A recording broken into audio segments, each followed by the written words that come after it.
Hello and welcome to Talking Reds, a Nottingham Forest podcast hosted by myself, Greg Oram, and my fellow Forest fanatic from across the Atlantic. It's Richard Spray.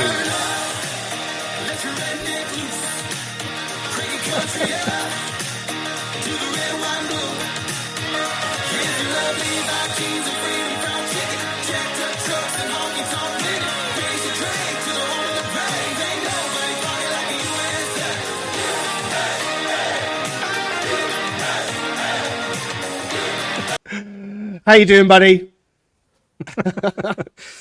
Well, I guess I need to get my redneck loose. Apparently, yes, that's appropriate for this area of the country for sure. Yeah, I love it. Thank you, man. I'm doing good.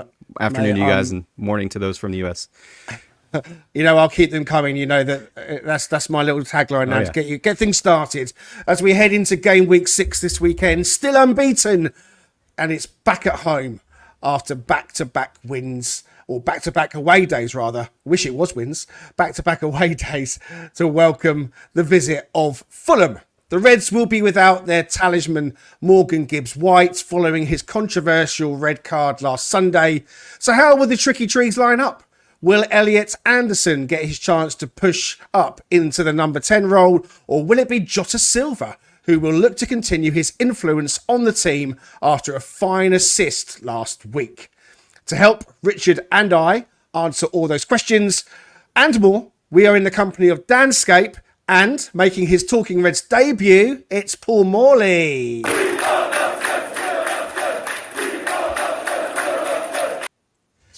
Gentlemen, how are you? How you doing, Paul? Very good, thank you, Greg. Very good. Thank you very much for inviting me on. I know I've been threatening to say I'll come on for a few weeks. It's not quite worked out. So yeah, no, great to finally be here. It's Friday. I've had a cold all week, which is now just pretty much on the way out. So yeah, looking forward to the weekend and hopefully 3 points. But I'm sure we'll discuss the merits of how likely that is over the next hour or so. We will. And Dan, you were saying just before you came on that the sickness bug was kind of getting into your household at the moment. How are you feeling, buddy? Are you getting there? It's just arrived this morning, so somehow I've caught it off Paul over the internet or something. It's just landed here, but no, I'm all right at the minute. I'm sure I will crash later on today once the drugs wear off. Excellent. Right, so let's get straight into it. If you are watching along, then please do jump into the comments and let us know your thoughts. And I'll say it right from the top of the show, hitting like and subscribe is always good for us. I'll pop that in again a bit later on. Just to get us started then, before we crack on with the Fulham game, it came out in the last sort of 24 hours or so, that or a bit more than that a panel had reviewed the Morgan Gibbs-White incident at Brighton. And a ruling, if you like, of 3-2, Paul, had said that the yellow card was a mistake. Now, you know, I know that this was a little bit of a hoo-ha. Should it have been a yellow card? Shouldn't it have been a yellow card? And, you know, we said that the referee on the pitch had ruled it immediately to be that he'd won the ball when it was overturned by the fourth official. So this panel ruling 3-2, do you think that something should be done to overturn that red card for Gibbs-White? I mean, it'd be great if it could. Obviously, we know that the rules don't allow that. And I'm not so sure what the purpose of these panels are in those sort of scenarios. As you say, if they've got no real jurisdiction to make any changes, I guess, you know, the only thing it does, it sort of slightly vindicates Nuno's reaction, I suppose, at the time on the touchline. I think, and I guess it just reiterates the fact that it was such a borderline subjective call, wasn't it? It was. I think everybody who I've heard talk about it said, you know, it was pretty much a 50-50. Did he get the ball? Which he obviously did, but did he have, you know, excessive force? Was it a yellow card? My instinct at the time was good tackle, but then seeing the replay, I thought, yeah, maybe there is a fair point. So it's one of those, wasn't it, which could have gone either way. The issue is why Anthony Taylor bothered getting involved if it was such a 50-50 call. You know, it was one word against, you know, his word against Rob Jones. So yeah, it's all a bit of a farce how it happened, but we've got to live with it. And I'm sure, as I say, we'll come on to discuss the impact of Gibbs-White not being in the game. And I know, without wanting to go off on a tangent, actually, but just on the subject of Rob Jones last week, there's something that I read, which I didn't pick up on at the time, and I don't know if you guys have talked about it or not, was the chance, or what wasn't a chance in the end, that we had when we had 10 men, when we we broke away and Silva played through to Sosa, who was offside. At the end of that sort of piece of passage of play finishing, Jones obviously went back and booked Dunk for the challenge on Sosa. So effectively, that he said, well, there's a foul there. I've allowed play on because Forest had got an advantage. But of course, he was offside, so there was no advantage. So the play should have restarted with a free kick to Forest. But it didn't restart with a free kick to Brighton for offside. So it just shows you the sort of muddle that they were in that last 10 minutes. I must admit, I didn't pick up on it at the time. But yeah, I mean, yeah, we can probably... You're right. I was at the game, and I mean, I couldn't believe that Sosa didn't shoot in that moment that you've described, and then got really confused as to what was happening with a restart for Brighton. And obviously on playback, it given us an offside, but also booking Dunk. I mean, if you're going to give us an offside, then that normally means that the foul doesn't exactly. So the foul doesn't count. It was a strange one. We've gone on about refs all last season, and what I don't want us to do is to be guilty of doing that again. I know that things happen in games, and we've definitely had loads what we feel has gone against us. But I don't want to be like that. I don't want us to be like that on this podcast or as a club or as a community this season if we can help it. All right, we're always going to call out really bad decisions, and we'll always talk about it. Ultimately, that's what we're here for. It's a podcast to talk about the high points, the low points of matches and the club. But moving on from that, Dan, Nuno got his red card, but he's going to be on the touchline this weekend, which is great news for us. I mean, what did you make of all that? I mean, it came out yesterday that he's on the touchline. Why is that? I mean, does it mean that a red card for a coach isn't an automatic one game, or they were asking about more time to respond? So therefore, does that mean that any decision on a game ban has been postponed? And Hertzler's also on the touchline. It's all a bit of a mess, isn't it? Yeah, it's not clear what the reasoning is for it being sort of instantly overturned, but then Forest is still responding, as Nuno kept saying in his post-match or his pre-match interview. He kept saying, we need time to respond. So maybe that's just part of the rules with managers. Maybe there's a period whereby you can explain yourself. But I suppose with a red card, you would think that opportunity is not there. Maybe it's just to do with the charges, because obviously there's the red card, but then there's also the charges that's been brought in terms of a fine potentially and that kind of thing. So maybe the red card has been cancelled, but the charges still apply, and so that they are responding to that. Yeah, don't understand it. I suppose hopefully it's not going to happen too often to need to know the ins and outs of it. This is just a one-off, I guess, but it'd be good to have him back on the touchline. Yeah, definitely. Just a few quick hellos. Ian Wigginton, regular watcher in the chat. How you doing, Ian? I think Ian's in Toronto, if I remember rightly, Canada. So how you doing, buddy? Also, Nick Fadley joining us. Hi, Nick. Mark's getting a bit worried about you boys being a bit ill, so don't quit the chat, Mark. The virus, I'm sure, won't spread that far if we can help it. Raf, of course, he'll be back on, I'm sure, next week, hopefully. He's in the chat too, as well as our good friend over stateside, Bruce, as well. And I think Bruce is coming over to the UK soon, and I think it's the Palace game he's got tickets for with his good lady wife. So Bruce coming back over to the UK to get to a game soon. I'm sure he's looking to that, and I hope, of course, we get the 3 points for you, buddy.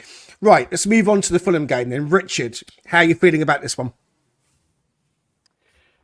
I'm feeling confident, although our home form hasn't been quite as good as our away form at this point. But it seems like, or at least we haven't gotten the results at home that we want to get to this point. But I feel confident. It'll be interesting to see, as it is every week. It seems, what is he going to put on the pitch? How are we going to structure that and to counteract what Fulham does? I mean, their transition game looks pretty good. I don't think they have any counter-attacking goals from what I looked at, but they're a bit of a nightmare to deal with once they get into transition. And Traore is challenging as always. He was with Wolves when we played him. He's the same now as with Fulham. And Emile Smith-Rowe's in good form. Raul Jimenez is in good form. So they've got a lot to stress us with. But I feel pretty confident. Although, obviously not having Morgan Gibbs-White and having that sort of, as you mentioned, the talisman where things sort of, the flow of play go through him, not having that on the pitch is not a good thing per se, but it is going to be interesting to see what happens in that particular spot and how Nuno sets that up and what our midfield looks like. But yeah, I feel very confident. I'm feeling like we're going to walk away with the 3 points, to be candid. Well, I hope you're right. Fulham 1 place below Forest in ninth. So they're kind of fairly well matching us. I think they're on 8 points to our 9. They've lost away at Man United, open game of the season, Paul. They beat Leicester and Newcastle at home, drew away at Ipswich and drew at home to West Ham. So, their form isn't too bad. But that game last weekend, that 3-1 win at home to Newcastle, quite eye-catching. They're going to come to the City ground buzzing, aren't they? Yeah, you would think so. I mean, I've seen the highlights of that game. I remember thinking back, you mentioned the Man United game right at the start of the season. I watched that. It was literally the opening game, wasn't it, the first weekend? I watched that on the TV, and I thought that they were pretty unlucky to lose that game. United weren't great, and I thought Fulham went there with some good intent and they looked a good side. So I think they can, them and us in terms of our start to the season has been very, very similar. They could easily be unbeaten as well. So it's by no means going to be an easy game for us. I guess just talking about the home form thing that you clocked there, Richard. I think not just for this season, but I think that is probably the one monkey that Nuno's still really got to get off his back. I think we've won 2 league games out of 11 at home this calendar year. And then if you add in top of that, we've had the sort of 2 FA Cup draws, right? One of them we ended up with a penalty shootout win, but essentially it was a draw. We lost against United in the FA Cup. We've also lost against Newcastle, again, draw and a penalty defeat. So that's that. If you add those on, that's 2 in 15. And then he had 2 at the end of the year before, didn't he? Before Christmas, before the New Year. So 1 win, 1 defeat. So his home record in total is 3 wins from 17. So that, that's not great, and it does need to change.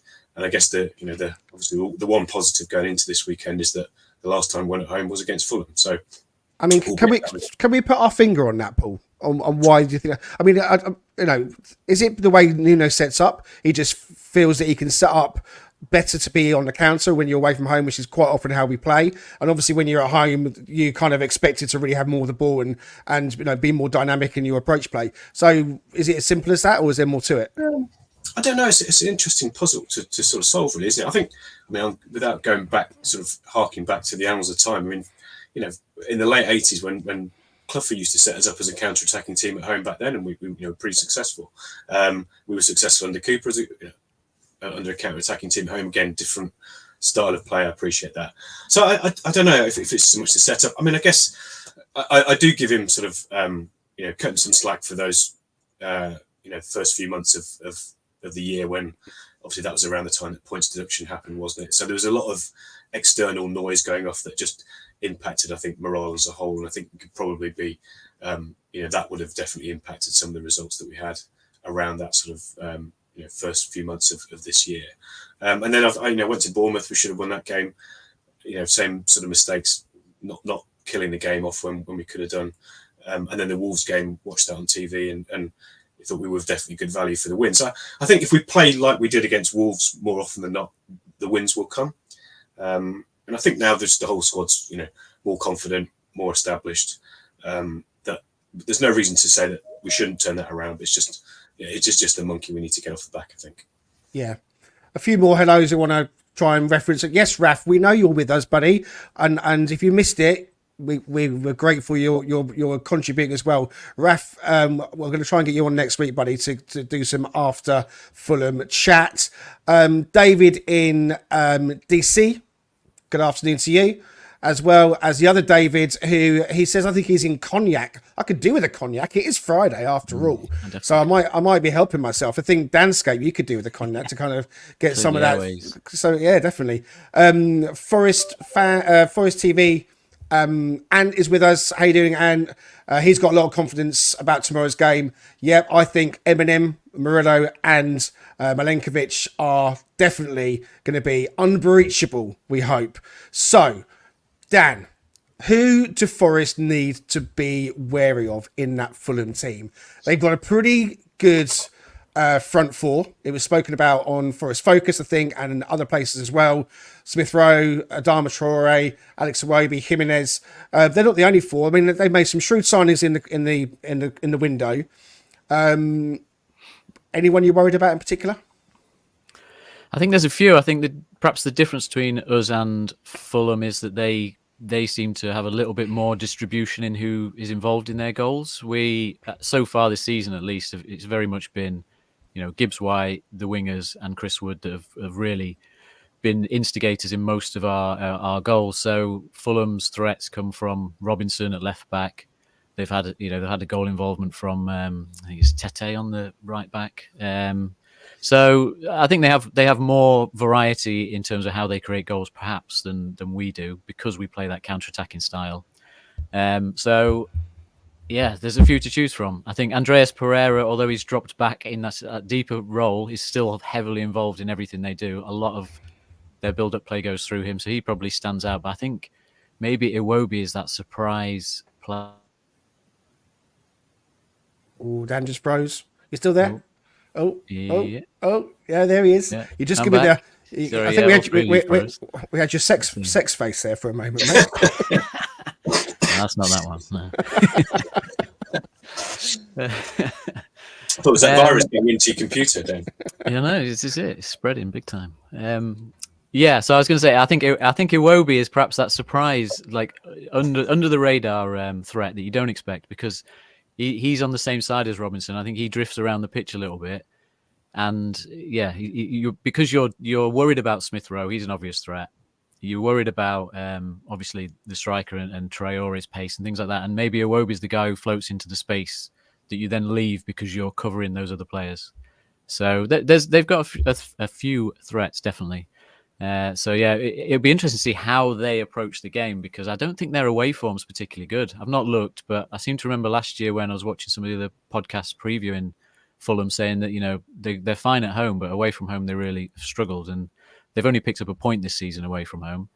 Yeah, so they've lost one, drawn one, but they've had three home games. They've had three home. They've won two and drawn one at home. So it's whether they're set up the same way they did last time, which was very much played right into our hands, allowing us to do the counter-attacking, in behind their fullbacks and things. So will they try and just come here for a point, or will they come and play how they want to play, and it allows us to do what we want to do? It'll be interesting to see. And that will affect the personnel we choose if you knew what they were going to do, which obviously you don't. Yeah, I mean, last season, the two Fulham games were the highs and lows of our season, with the 5-0 away defeat, which sealed Cooper's fate. If anything else, it definitely did that.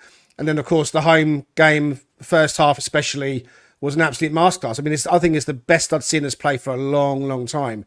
And right at the centre of all of that amazing play, Richard, was Morgan Gibbs-White. So as much as we know we've got to cope without him in games, and as much as we've all said we're really happy with our squad and the depth we've got in there, just how much of a miss for this game, knowing that he can definitely get going against any team, but in particular against Fulham last season, they're going to be happy that he's not playing, aren't they? And how much of a miss is he really going to be, do you think?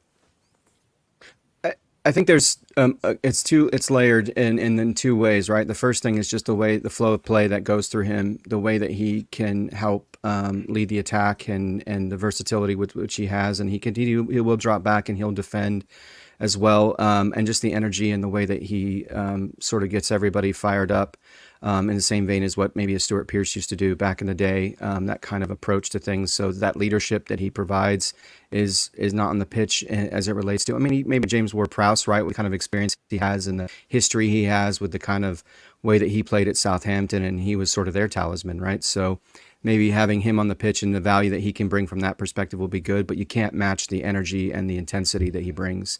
And I think that in a city ground setting where we love to the crowd plays off of that, he plays off of the crowd, those in the ground, that's really not going to be there for the first time in a long time. So is it an impact? Yeah, of course, because he's to this point had been somewhat of the sort of linchpin to how we operate as a team, and so not having that is going to be a problem. And real quick, just to Dan's point, yeah, the XG away for Fulham is significantly different than their XG when they're at home. So you made a great point. You were correct in your point. Not that I should be surprised. He's our resident stato, right? So, but yeah, but we've got. Yeah, go ahead. Sorry, go ahead, Greg. No. Yeah, I was just going to say, too, it'll be interesting to see what happens and who's going to be... I mean, I would assume with Ward-Prowse, he's going to take the free kicks. If Anderson's playing the 10, how's that going to affect the flow of play? It's just... Yeah, it's a mystery at this point as to how that's all going to be set up, as Dan kind of rightly pointed out. But, obviously, looking behind me here. He's the guy that I look to kind of galvanize us and make us a better squad. So it'll just be an interesting preview as to what happens if at any point in the future he actually is not a part of this club and he does get purchased by a bigger team like a Man City, who I know are still looking at him and looking at how he could fit into their plans in the future. So be a great preview of that, but unfortunate thing that has to happen. I want to say hello to Anna Houston. I'm glad to make a live stream. We're thrilled, Anna, that you've joined us for a live stream. And she also goes to point out that Alex Iwobi was terrible in the last home game. I think she's talking about the one last season at the City Ground, hoping he doesn't feel he has a point to make. Yeah, he strikes me as quite funny, obviously. I know he's at Arsenal and then he went to Everton, didn't he? And he's kind of flirted with really good form and being a little bit in and out. He looks like an NFL player, I think. He's got like his shoulders that are up there, the way he runs. So yeah, I'm hoping that we can certainly keep him quiet.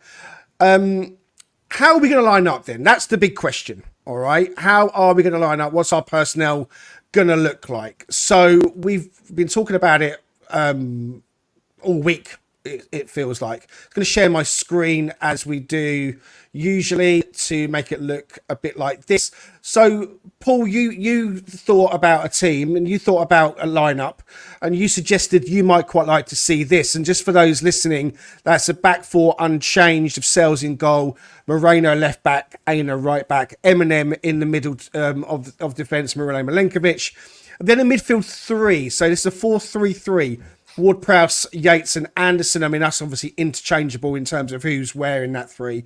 And then a front three of Chris Wood down the middle, Hudson-Odoi on the left, and playing on the right, you've gone for Jota Silva. Do you want to tell us why you think he might be the man to come in for Gibbs-White this week? Yeah, do you know what? I was still torn 50-50 between Silva and Elanga. No, you did say that, to be fair. I mean, I've put Silva in. But yeah, no, that's fine. I mean, they both obviously bring different qualities. Elanga's pace, and just thinking about, again, we talked about how we hurt them last time when we played, and got in behind on the counter, which obviously Elanga's pace is a real threat if that sort of transpires again. But yeah, like you, I'm loving every time that Jota sort of makes a contribution. He seems to be his stock is rising, isn't it, amongst the Forest fans, and so I just think he deserves to be in the conversation from a starting place. I think the other thing I'd point out really about this is as you mentioned, the midfield three.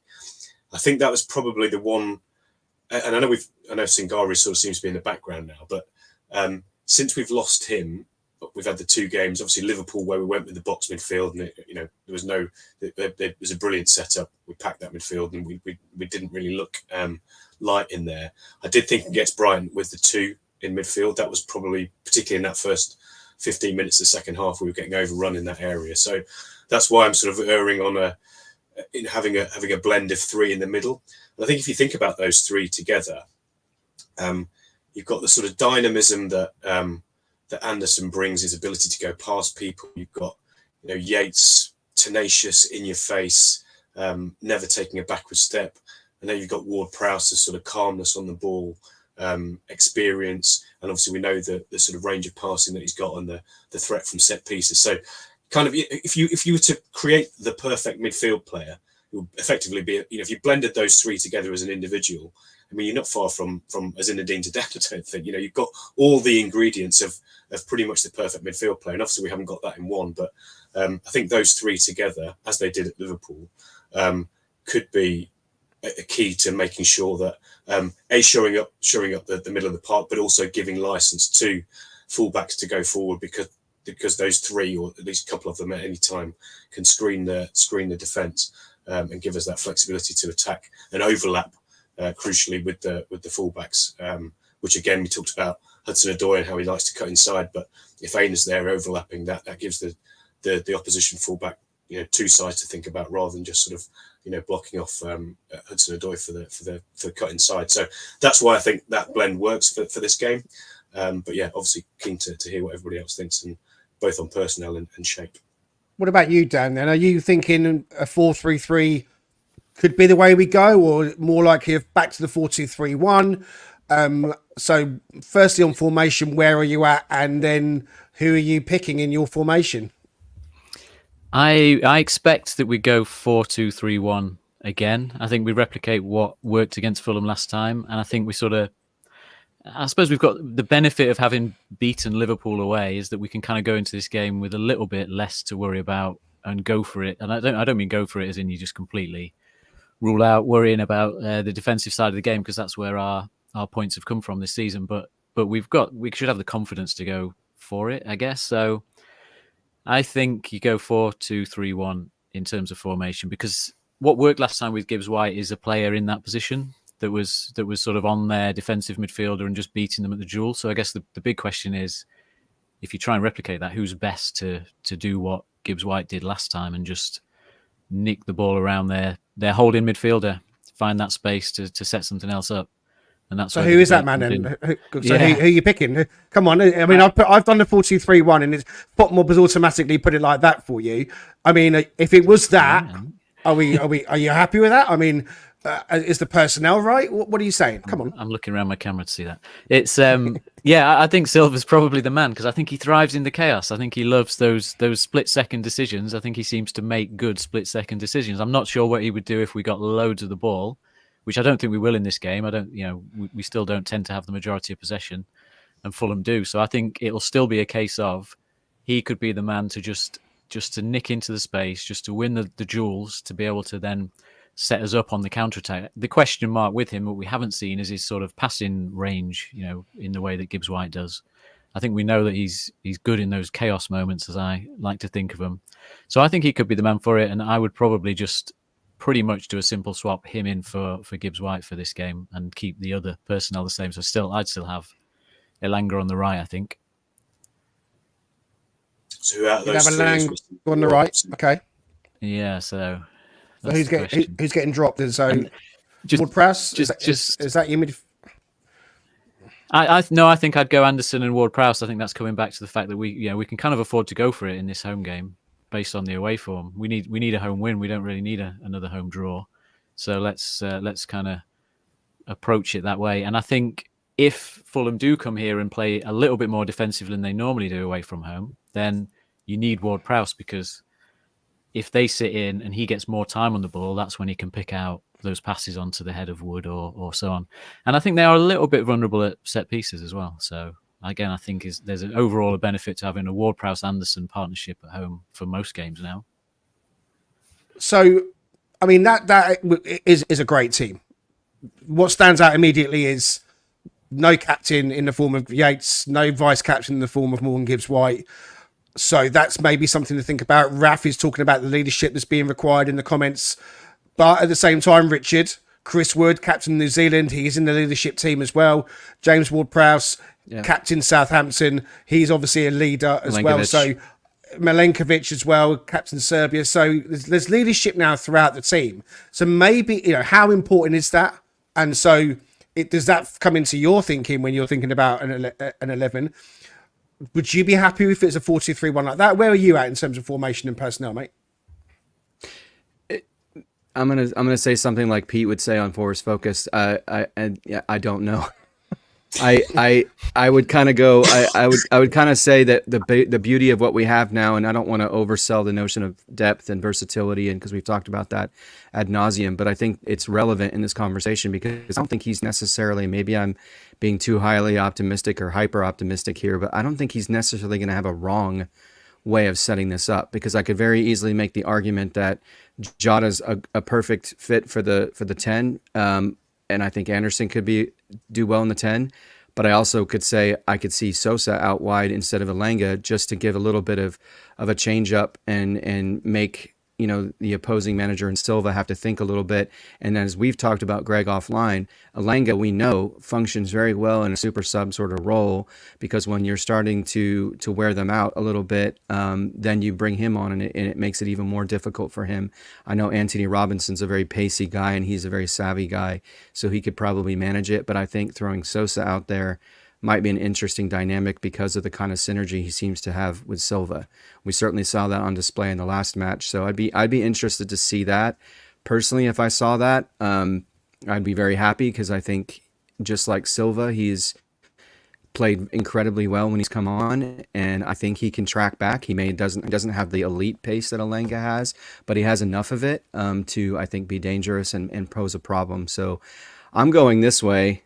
But to your point about leadership, I don't disagree that those two guys that you specifically outlined, the captain and the vice captain, are definitely a miss for us in some capacity, but you've got enough on that pitch in terms of experience, as well as those who function as leadership roles for their international teams or for previous clubs. So I don't see it as being a massive problem, but I do see it as being an interesting dynamic that's no longer present from what we've had recently in terms of who's been on the pitch and wearing the armband. So, yeah.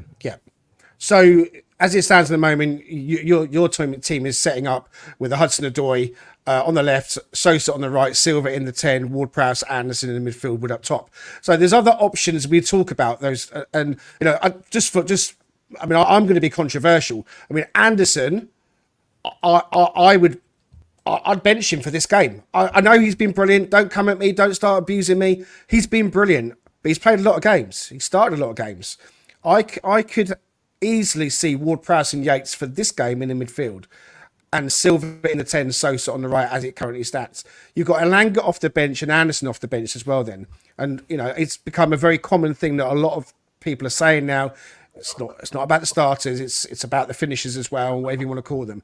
So I could quite easily see Anderson coming off and making a huge impact. Equally so, it could well be that Anderson is pushed into that 10, because we said right at the start of the season he's been brought in as that understudy, and if he's not going to get to play in the 10 when Morgan Gibbs-White is suspended, then when is he going to get to play there? So it could well easily be that with Sosa not being picked and Jota Silva being the man that's on the right hand side. So there's a whole load of different ways we could do it. We could even have Nico Dominguez in the midfield for his bite, and obviously if we had Silva and Dominguez both playing, wow. I was about to say, are we going to see your sex face? There you go. No, that could be something special. So I think ultimately, we're all agreeing that we've got great options, and we absolutely trust in Nuno to do what he's going to do. So it's going to be exciting. It's going to be very, very interesting. Dan, you have come up with some other stats. I mean, to be honest with you, because we've had such a roller coaster of a morning trying to get everything set up, I haven't been privy to see them. So did you want to sort of take us through a few of those stats? I'll add this one to the screen, I think. Is that the first one? Yeah, we could look at that one. This was just a comparison of the danger men, I suppose. Go to the one, the smaller one of the two there. That one.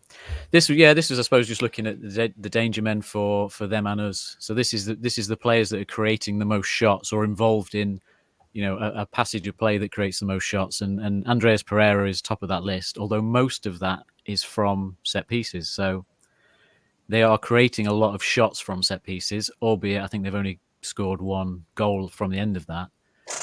So set pieces is maybe a threat, and maybe one we have to think about.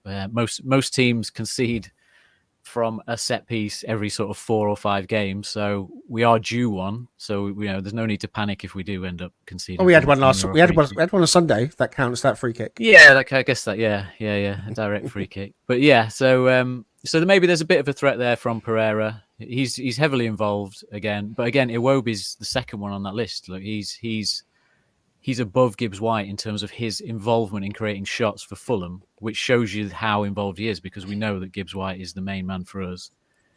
So there's a few threats in there, and Smith Rowe is actually quite a way down the list, because I think he's more of a finisher for them. I think he's the man who gets on the end of their moves to kind of finish it off, runs into the box, is good at the actual shot at the end of it, as opposed to the build-up play for them. And just going back to Pereira, I mean, he's ranking number 1 there with Mo Salah for the whole Premier League in terms of involvement in creating shots. So they've got threats. So that was just to sort of illustrate that with some numbers. This one is in terms of actually converting that into goals, though. So GCA is goal creating actions. So Gibbs-White is top of the the kind of threat list there. So in terms of actual effectiveness, as opposed to just creating any old shot, in terms of creating actual, moves that result in a goal, then Gibbs-White jumps back to the top. Again, Iwobi's in second place there, and this is where you can kind of see they've got a bit more variety in the people that get involved in their goals. So you've got Iwobi, Traore, Smith Rowe, Robinson, and Tete, all kind of involved. Whereas for us, it's mainly Gibbs-White, it's mainly Hudson-Odoi, and then it sort of drops back into the midfield then a little bit. So yeah, just kind of highlighting the threats with those two really, and then that last one was just comparing the two sides. I'm not sure how well that can be seen on here. But in effect, we've both played similar levels of team overall. We're both sort of averaging the opposition is about 12th place because we played a top 6 side and a couple of lower half sides or one or two that are into the bottom 3. So we are quite comparable. And basically, without going through all the chart, if you look at the attacking stats, Fulham's stats are generally green compared to our red. So they have created more chances. They have created sort of better chances as well along the way. They complete more passes. They put more crosses into the box. There's some quite big differences in the stats there in terms of how we attack. Like they've put the 3rd most crosses into the penalty area, and we've put the least crosses into the penalty area of any side. So it kind of shows you, it doesn't necessarily mean anything, but it just shows there is a difference in how we build our attacks to how they do. So they are going to potentially put some crosses into the box to kind of trouble us. But then on the defensive side, that's where all our green numbers are. Like we've kept 2 clean sheets. They're yet to keep a clean sheet, which I think is a really good sign for us because I can't see us not scoring at least one in this game. And then, similarly, kind of the offside one sort of jumps out. Because I know Nuno pointed this out before Brighton that they'd caught teams offside the most, and Fulham are second behind them. So kind of a similar game, and again, why I think the wingers are key and why I'd probably go with Elanga and Hudson-Odoi there is that they will probably play that offside trap, and that's what we can exploit, I think.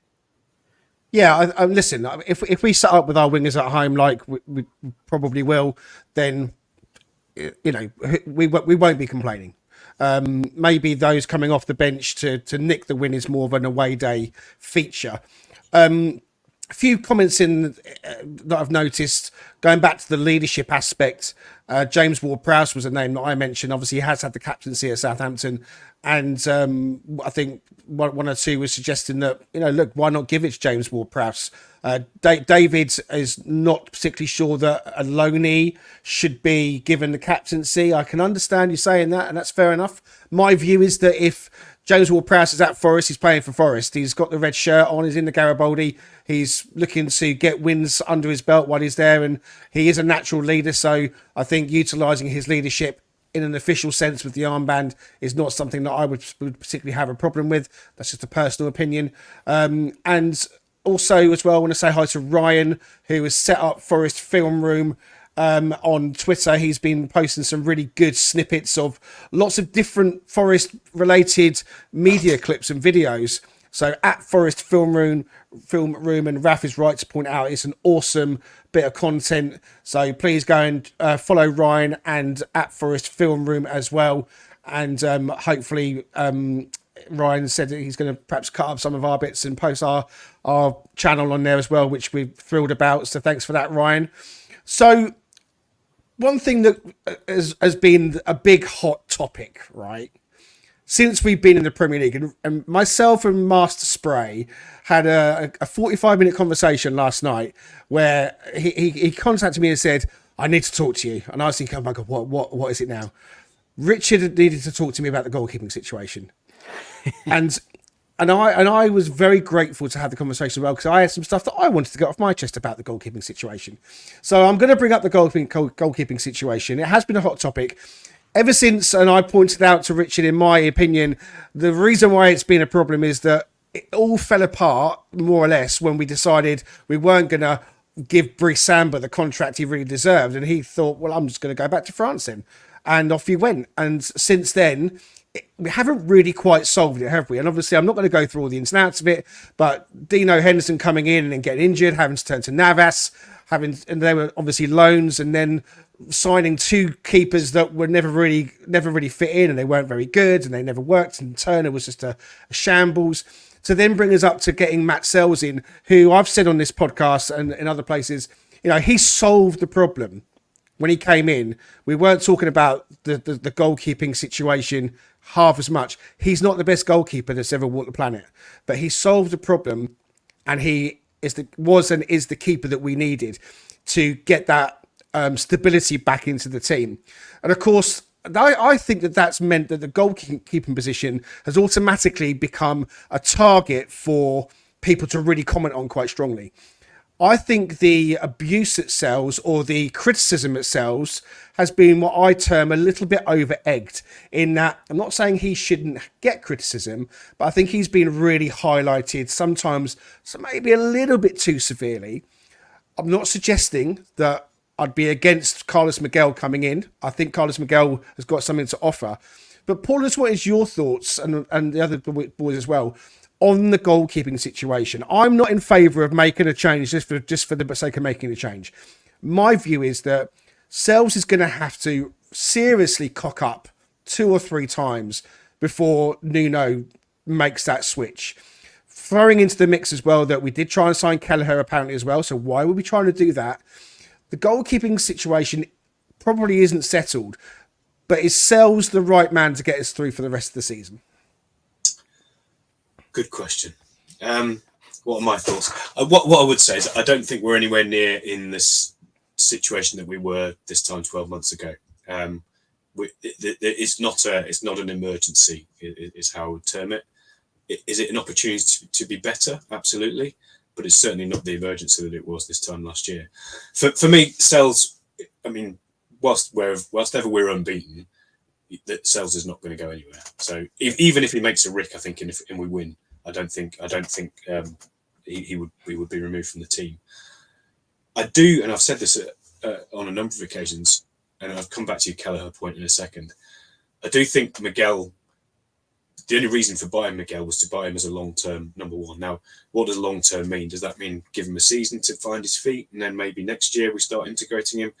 Is it the case that the first time Sells does cost us a game, Miguel will be in? I'm not so sure. It does feel to me like we're getting a bit closer to the point where Miguel may be introduced. And I think the reason I think that is, and it's something that I think Pete Blackburn said on Forest Focus earlier in the week, that he expects us to go out and spend on a goalkeeper in January. And I wouldn't be surprised if we did do that, but I think it would be a bit remiss of us to do so without having a look at Miguel in that environment first of all, because he could, unless of course on the training ground he's so hopeless that that they've already made that decision. But I don't get that sense. I think my hope is that we don't lose tomorrow. Obviously, I can see us getting beat at Chelsea. I think that would not be a surprise result if we got beat at Chelsea. They're starting to play pretty well, and it would be no disgrace to lose at Chelsea next week. You then got an international break where Sells is probably going to go away to Belgium, or with Belgium, wherever they're going, which then gives an opportunity perhaps for 2 weeks on the training ground with Miguel to get him set up potentially for a start against Palace. Now that might seem early, and that's, again, I'm predicating that on the back of if we get beaten at Chelsea. So that's a scenario where I could see Miguel coming in the near future or nearish future. Otherwise, like you say, if Sells obviously does make a stream of mistakes, then obviously that noise is only going to grow louder. Yeah, I just think it would be a bit remiss to go out and splash 25 million quid on a goalkeeper without giving Miguel a run of games in the team between now and whenever we make that decision. So I don't know if that's answered your question. It probably hasn't. It makes perfect sense, because we are really trying to guess what Nuno's thinking. Nuno's a former goalkeeper, as everyone says, and I just get the feeling, and again, this is just a hunch, I just get the feeling that he's not so trigger happy as to suggest, well, we know that he should have done better with the free kick. I said that as well, and I've actually been quite a defender of Sells, but I was the first to say that was a mistake. He was on his side. That's a goalkeeping error in his department. Yes, the fumble against Liverpool Yeah, I know that is a handling error. It didn't lead to a goal. So I see that as a let-off. Goalkeepers up and down the country will make handling errors all of the time. Whether you've been playing for 1 week or for 100 years, it doesn't matter. There will be handling errors. Of course, you don't want a succession of errors, but I guess what I'm trying to say is that the errors with Sells are few and have been and seem to be few and far between. He is a rock steady goalkeeper. I like his distribution. I think that ref saying in the comments a not pressured error. That, to be honest with you, handling errors quite often are not pressured because you just lose concentration just for a split second. It's an easy catch, and you just take your eye off the ball, and that's when it can happen. Again, we don't want anybody to make those mistakes, but I just can't see a change happening unless there are serious errors, and that's just my opinion. I definitely agree to a certain extent with Ian when he says that he doesn't think Miguel wanted to come and sit on the bench. But I'll also caveat with the fact that for most of his career, he's been a number 2. And he's been a number 2 in Brazil. And also, I mean, I think for a lot of players in the Brazilian league, getting to come to the Premier League in under any circumstances is the ambition, is the dream. So I kind of feel like he's going to be pretty happy to sit on the bench for the moment. I can't see Miguel Dan kind of ripping up trees, and we know he's big enough to do that, to get himself onto the pitch. But one thing I will quickly, one thing I will say, Dan, before you can come in and give us what you think, is I was telling Richard and one or two that were at the game on Sunday last week might have seen this as well. And I'll quickly say hello to Ben Dorr, who was at the game. Good seeing you too as well, buddy. In the warm-up, Aaron Bott, the under-21 goalkeeper, he's the third choice now, he was firing shots in at Carlos Miguel, and because he's so big and gangly, he wasn't really able to gather the ball properly, and a couple of shots went under his legs. And now I know that they were just warming up and he wasn't focused and that kind of stuff, but it just made me think, that he's still maybe just a little bit on the raw side, Dan. And actually, the Premier League is a different ball game completely to a night game in the Carabao Cup when, you want to win, but everyone kind of almost accepts, it's the Carabao Cup. It doesn't matter quite as much, but the pressure's on. If you're putting into a Premier League game off the back of only being in the country for a couple of months, do you think he's ready? I just assume he's not. I think if, and I think I said this to you guys in the group, I think if you look at the way Nuno's gone about it with other players, they don't have to have been here long for him to drop them straight into the team. So Milenkovic became first choice at centre-back straight away. Alex Moreno's gone straight in at left-back. James Ward-Prowse has even pretty much come in straight away. And I suppose Eliott Anderson as well, you can put into that group. I think if he sees that the player's ready and is the first choice, he's not afraid to put them into the side. And I think with Miguel, I just assume that Nuno doesn't think he's going to be better than Sells this season at any point. So I don't think we see him. I think we stick with Sells till January, and we probably are looking. We're probably hopefully trying to take advantage of someone's contract running down, into the summer and try and pick them up in January for a good fee.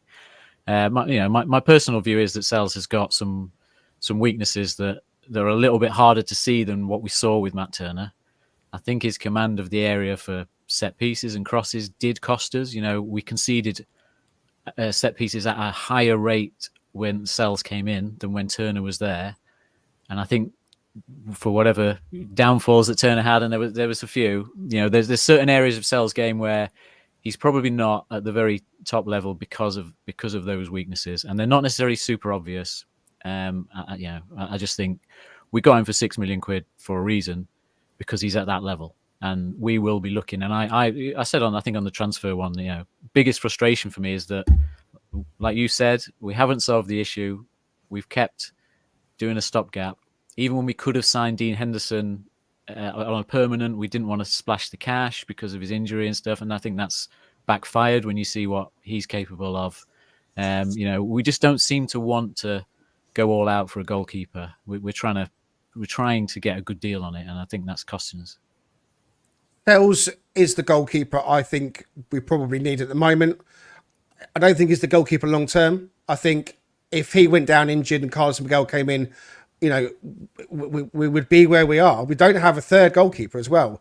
And I said to Richard, and others might have noticed this, I mean, the size of Carlos Miguel we know is huge, but in comparison to even Aaron Bott, I think 6'1", Aaron Bott looks like a 15-year-old schoolboy next to him. I mean, it's just ridiculous. So we saw in the Newcastle game where he did have a good game, and I agree he wasn't culpable for their goal. I think that he did really, really well. As Raf points out, the goal was not his fault, but he plucked the ball out of the air when the ball came into the box, and it was so refreshing to see. And it was like, okay, this is what we've been waiting for. But you know, it's the shots down low and the shot stopping, which he showed in that game as well that he's good at. I just think the shirt is sells to lose. I think he's going to have to do something to lose it. I just don't see Nuno taking it off him just for the sake of putting Carlos Miguel in goal. I just think it sells to lose. And I think that if we start messing around with the goalkeeper position, like I said to you last night, Richard, that it could be we're actually mixing into an area that is pretty settled. I know there's a mistake last week, and I hope I'm not jinxing it, and I just hope no one makes a mistake when they're playing for Forest. But you know, do you agree possibly that if we start making a switch unnecessarily, that we're tantamount to messing with something that doesn't really need fixing too much? Richard. I mean, yeah, I think there's a lot of merit in the notion that when you're in this position that we are in, when we're unbeaten at this point, it's hard to make that choice and to overturn the apple cart, so to speak, without real justification for it. There's also the argument to be made, well, okay, this isn't so much that Sells is doing anything poorly, but I think there's also the case, and I think Dan may have shared this in our WhatsApp group about just the number of big chances that we've allowed as a team being much lower than I think we have in previous seasons. So there's an insulation that happens with the way our defense is playing. I don't know all the particulars of that. I'm sure Dan could probably do a better job of going into the analysis of that statistically as to why that's the case. But we certainly haven't given up a set piece goal. But I think Sells hasn't had to do as much as either. And I think the thing that keeps lingering in my mind is are there a couple of goals in this season? And this is all assumption again, because just like you said, Dan, we don't know what Nuno's development plan, if there is a development plan for him. Because just by virtue of him not choosing him, I don't know if that necessarily 100% says doesn't have confidence in him, but he probably understands, knowing what he knows about the Premier League from the coaching aspect, what kind of transition and kind of acclimation that might require, given his limited time playing in Brazil, as you mentioned, Greg. So, but anyway, I don't think it's necessary. I wouldn't advocate for necessarily a change happening, but I do have this lingering question in my mind about, yes, future state of our goalkeeping position. Just like Paul mentioned, I don't know if I necessarily want to pay out the nose for a keeper at a January window when we don't know what our striker situation is going to look like if someone gets injured. That's going to be obviously kind of something that will manifest itself over time. At the same time, I just wonder, could he have saved one of those goals at Brighton potentially? Could he have saved that Wolves goal? I don't know. That seems pretty unlikely, but it's not an impossibility, just based off of his height and just the way that those balls were traveling. He's a natural left-handed guy, so he may have been. Yeah, I'm not going that route, Greg. I'm not gonna indulge your length discussion. But no, that's the lingering piece in my mind, and it's not so much that he's Sells, like you said, has played poorly. It's just more about, can we get 1%, 2%, 3% better in terms of how we operate in that position, potentially by bringing Miguel in. Because as you've said, if he is the plan for the future, which, the Kelleher situation and other sort of looking at other keepers like Johnstone may say that's not the case. But I'm in agreement with everything you guys are saying. I just had that kind of question in my head about, can we really say that Nuno doesn't see him as a viable just simply because he hasn't been on the pitch yet? Maybe. But it could also be because he has a very specific plan for how he wants to integrate him in at a certain time. And like I was telling Greg, it's different positions. I get it. But, it took Murillo some time to get on the pitch, and we clearly saw how he kind of transitioned. And like I said about that acclimation thing, acclimated to the Premier League very well, considering his limited amount of time playing in senior football. So Yeah, it'll be interesting to see what happens. It'll be, hopefully it's not an injury that forces it, or a severe problem that causes it to happen where we lose a match simply because of him. But you may be right, Greg. That may be the catalyst. So I think it's fair to say that Carlos Miguel, could turn out to be the type of talismanic goalkeeper that we like to see. He's, was fist pumping and in the penalty shootout, and he had a great game after what was an awful start, conceding within 20 seconds or so. Arsenal's third choice goalkeeper is 16 in, but if you've seen him, he looks about 35. So it's kind of like the opposite situation. Let's see what happens. All right. Knowing how it all works after this conversation, Carlos Miguel will probably be in goal tomorrow. So we'll see how it all turns out. But ultimately, it's good to kind of like get different opinions on things like the goalkeeper situation.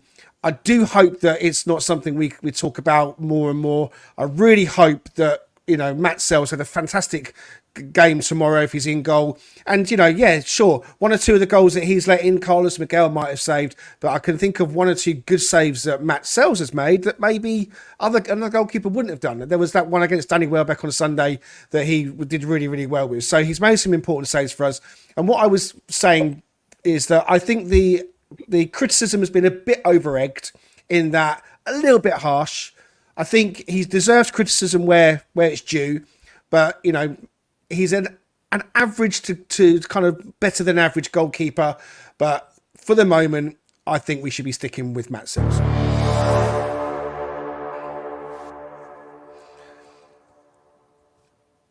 Okay, we're nearly out of time. If you can hit like and subscribe, then that would be absolutely fantastic. We're trying to get our numbers up as ever. We are on 700 subscribers all of a sudden. Wolfie on Forest Fan TV helped us out a few weeks ago. I got a load of people to subscribe, which was brilliant. If you haven't subscribed yet, we hope that you would consider hitting the button, liking the video. We go out on Apple Podcasts and also on Spotify as well. If you can leave us a review on any of those, that would be great. 5-star reviews are especially helpful, so please do push the necessary buttons, if you will, to help us tweak our numbers up just a little bit. Okay, let's talk quickly about the women's team. They got a 1-1 draw in the midweek away at Rugby Borough. Rugby Borough second in the table. So it was a tough game. The ladies went behind early on in the match, but managed to get a goal late on. It was a penalty. Molly Green scoring. So a much needed away point at Rugby Borough. They are sitting top of the table, as I say, still unbeaten, as are the men at the moment. So things are looking good for both the men and the women at the moment at Nottingham Forest. Okay, so we're literally creeping towards the hour mark. Have we got time? Have we got time? The lightning round! Yeah, we've got time. Paul's joining us for the debut. It's going to be quick fire. It's going to be quick fire. Go for it. I'm ready. Come on. Let's go. All right, Paul. Let's go. All right, what was your first Forest match live? Was home against West Ham in April 1986, the Johnny Method free kick game. Everyone should know what I'm talking about when I say that. Ooh, fantastic. How about, if we'll actually click over, favorite Forest player of all time? Stan Collymore. Ooh, interesting. Good choice. All right. What player in Forest history would you like to see on the current squad? Maybe it's the same answer. Let's see, yeah. Yeah, he would be. I think we keep coming back to that, right, Greg? I think that seems to be our go-to more often than not, him or Pierce. All right. Your favorite away or third kit? I'm going to go for the one that I was wearing in that picture. So what would that be? 87, 88 away kit. Yeah. I had nice. That kit as well. It's great. Absolutely. Yeah, I think I had a red version of that one. Let's see. What is your favorite Forest moment or memory? Either my first trip to Wembley when we beat Luton 3-1 in 1989, and jointly with the more recent Wembley when I went with my dad and my two kids. So we had 3 generations there watching us get promoted. So one of those two. Fantastic. Incredible. If you weren't a Forest fan, what club would you support? Jeez. I've never really been one for second teams. If there was no fight, I'm going to say my local non-league team where I live, which is Hampton and Richmond Borough. They play in the National League South, which is Tier 6. So as and whenever there's no Premier League games, which I think obviously the international break, tend to go down there with the kids and watch them. So yeah, a bit of a random one, but that would be the team if Forest ever were to disappear. No, that's fantastic. All right. Apart from Cloughie or Cooper, who is your favorite Forest manager? It's rapidly becoming Nuno, I think. Obviously, Frank Clark. That's a rap set too, I think. Yeah, I'll go Nuno. Let's go. Let's live in the present. I'll go Nuno. There you go. I like it. If Forest could sign... Oh, come on. If Forest could sign one player from a non-top 6 side, who would it be? Non-top 6? Oof, that's a good question. Traditional non-top 6, so you can include Villa and things like that if you want. Okay. Emi Martinez then. There you go. Solve the goalkeeper situation. That's a great call. That's a great call. Yeah, he's got that attitude. He's got that swagger, right? Yeah, I like it. Yeah. Who would you rather sell first, Murillo or Morgan Gibbs-White? I said this earlier on in the year. Neither, but if I had put a gun to my head, Murillo. Oh, we didn't go with it. I thought you were going to hit the. Oh, Greg, you were teed up for that sound effect there. Well, I've got Forest to win the one. Premier League. Okay, Forest win the Premier League, but are then relegated into the Championship for the next 25 years. Would you take it? No, not having what I've lived through for the last 20 odd years. No, I don't want that again. So no, I wouldn't take that gamble. Gotcha. Yeah, we ended our streak of people actually saying yes. I think Dan said yes, and so did Des. So that's it. Yeah. I agree with you, Paul. I'm with you in that camp. All right. That was it. I am so good. That was the lightning round. Well done, Paul. I think that might have been the fastest one yet. Excellent. Yeah, we like fast ones. Thank you, Paul. Okay, right. We're going to wrap things up, okay, because we are out of time. Want to quickly say a word on Stephen Reid, who's left the club. It announced that he's moved on. Obviously, he had a moment away from, or a year away from us, when he worked in some mental health charity, I think, or some work he was doing in that. But I think Stephen Reid contributed a lot to Forest, certainly in that promotion season. So if by any chance, Stephen, you are listening to this podcast, we thank you on behalf of every fan. You certainly played a massive part in our recent history. So we wish you well in whatever it is you do next. Go well. You're welcome back anytime at the City Ground. And next time I see you, if I ever see you, I'll make sure I've got cigars on me and we can smoke a big Cuban one together. Right. Richard Spray, thank you so much for delaying your morning over there. And we've come on at a later time, all because of me getting my timings wrong and meetings and stuff like that. Thank you very much. Enjoy the rest of your day. So anything you want to say? No, it's just, as always, been great to chat with you guys, and we're going to win. 3 points on Saturday, right? That's what's going to happen. Right. Yeah, absolutely. Danscape, thanks for joining us. No, thank you. I agree with Richard. I think it's overdue for a win. Mr. Marinakis, I think it's almost exactly 6 months since we last won at home. So he will not be happy turning up to all these home games, especially with his new fancy box that he's got on the back of the main stand. And Eva's Grill will have some fireworks that are going well out of date now, 6 months on. So we need a win, definitely. We absolutely do. Paul, it was great to have you come on. I know we've tried to get you on and timing hasn't allowed. So thanks ever so much for coming on today. Anything you want to say before you depart? No, it's been a pleasure. I'll close by posing a question to all of you. I know you all talked about getting 3 points tomorrow. Would you take 3 points tomorrow if that meant that we were guaranteed defeat at Chelsea next week? I would. Yeah, I would too. Yep. Yeah, I think so, because I think the need for the home win is there. Yeah. And 3 points is better than 2 draws, right? So ultimately it's about getting the maximum points. So I think so. I think so. Good question. Great question. Okay. All of those of you in the chat that have been in with us today, it's been really great to have you commenting along and interacting. So thank you very much for watching. I always say that, you've got lots of things you can be watching, and all the Forest content is really good. We try and watch as much of it too. So thanks for watching what we've got to say. We'll be back tomorrow. We're going to do another podcast. We're welcoming Matt Druitt back, the architect. Remember him? We've done a couple of episodes with Matt. He's a friend of the podcast. But we're doing our very first opposition fan view. If you remember, Matt Druitt is a Fulham fan. So Matt's going to come on and give us 35, 40 minutes of his time just to chat about how Fulham have been doing from his perspective. And so please do tune in for that one. But in the meantime, thank you so much for tuning in to Talking Reds. We will see you next time.